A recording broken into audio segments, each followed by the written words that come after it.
Questão agora SUSE 2019, acesso direto, questão sobre diabetes. Questão certa, não só na prova do SUS, como em qualquer prova que você venha fazer. Isso é tema corrente em prova de residência. Então vamos lá. Homem de 62 anos, obeso e hipertenso, procurou assistência médica na UPA com queixa de descansaço, perda de peso, poliúria e polidipsia. Ao exame tem um IMC de 31, desidratado uma cruz em 4, sem outros achados clínicos relevantes. Exames laboratoriais, uma glicemia de 258, creatinina 1,7, uma taxa de filtração glomerular estimada pelo CKD-EPI de 42,3 e uma hemoglobina glicada de 9,8%. Sumário de urina tem uma glicose 3 cruzes, cetona negativo. Pergunta qual o esquema terapêutico mais apropriado para este paciente. Vamos revisar aqui como a gente chega ao diagnóstico de diabetes. A gente tem algumas formas. Primeiro, através da glicemia de jejum, que o valor, o ponto de corte para definir diabetes é maior ou igual que 126. O ponto de corte da hemoglobina glicada é maior ou igual que 6,5% e da glicemia 2 horas após sobrecarga com 75 gramas de glicose, que é o teste de tolerância oral à glicose, o ponto de corte aqui é de 200. Para chegar ao diagnóstico de diabetes, a gente precisa que 2 desses exames estejam alterados. Então, não basta um, tá certo? Precisa de 2 em momentos diferentes para a gente fechar o diagnóstico de diabetes, com uma exceção que foi abordada na questão. Se a gente tem uma glicemia aleatória com valor maior ou igual do que 200 e o paciente tem sintomas inequívocos de diabetes, poliúria, polifagia, perda de peso, polidipsia, a gente já pode fechar o diagnóstico de diabetes sem precisar repetir nenhum exame, tá certo? Então, vimos como se chega ao diagnóstico de diabetes. Agora a gente vai estudar as principais drogas por via oral ou subcutânea utilizadas no tratamento de diabetes, porque isso cai bastante em prova. Então, o primeiro representante é o das biguanidas, que é a nossa metformina. Gravem isso.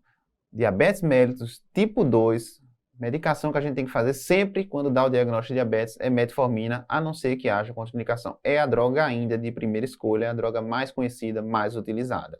Ela diminui a produção hepática de glicose, esse é o seu mecanismo, diminui a gliconeogênese, baixa a hemoglobina glicada em 1,5% a 2% e tem um baixo risco de hipoglicemia, além de causar redução de peso. O efeito dos antidiabéticos no peso do paciente é muito cobrado em prova, então gravem isso.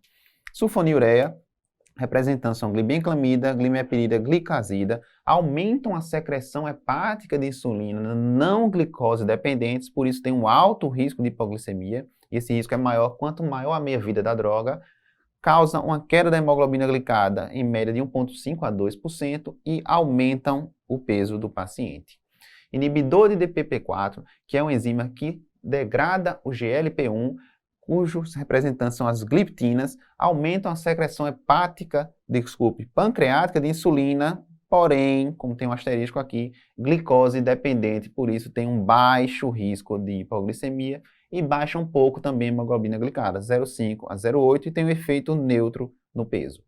Análogos de GLP-1, prestem atenção, exenatide, liraglutide, semaglutide, esses não são por via oral, esses são administrados por via subcutânea, também aumentam a secreção pancreática de insulina, mas a semelhança dos inibidores de DPP-4, glicose dependente, então tem um baixo risco de hipoglicemia. Baixa um pouco mais a glicada, 0,5 a 1,5, e prestem atenção, especialmente a exenatide e um pouco a semaglutide, comprovaram redução de desfecho cardiovascular nos pacientes com diabetes mellitus tipo 2, especialmente com doença cardiovascular estabelecida ou de alto risco, e causam redução de peso, tanto que a exenatide já está aprovado para o tratamento de pacientes obesos não diabéticos.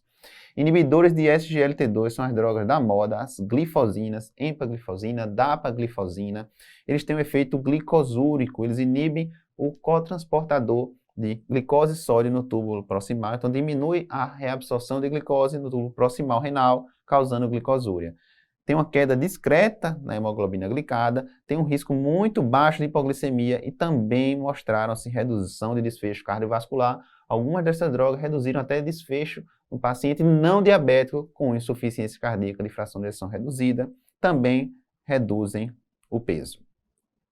Outra coisa que as provas adoram, e essa questão explorou isso aqui muito, é quando a gente indica insulinoterapia no paciente diabetes mellitus tipo 2. No tipo 1 é muito fácil, que é para todos. No tipo 2, a gente vai indicar quando? Falência aos antidiabéticos orais, mas isso geralmente não é perguntado em prova.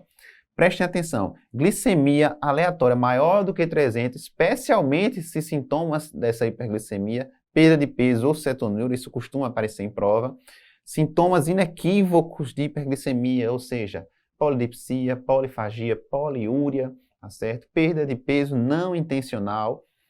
Pacientes que têm uma glicada já de entrada maior do que 9 a 10% e que tenham sintomas de hiperglicemia, também é uma indicação de começar a insulinoterapia, mesmo que depois eles estabilizem e possa até retirar a insulina. E nas gestantes e pacientes com estresse agudo, por exemplo, os pacientes internados, a gente também opta pela insulina. Então vamos voltar aqui para a nossa questão.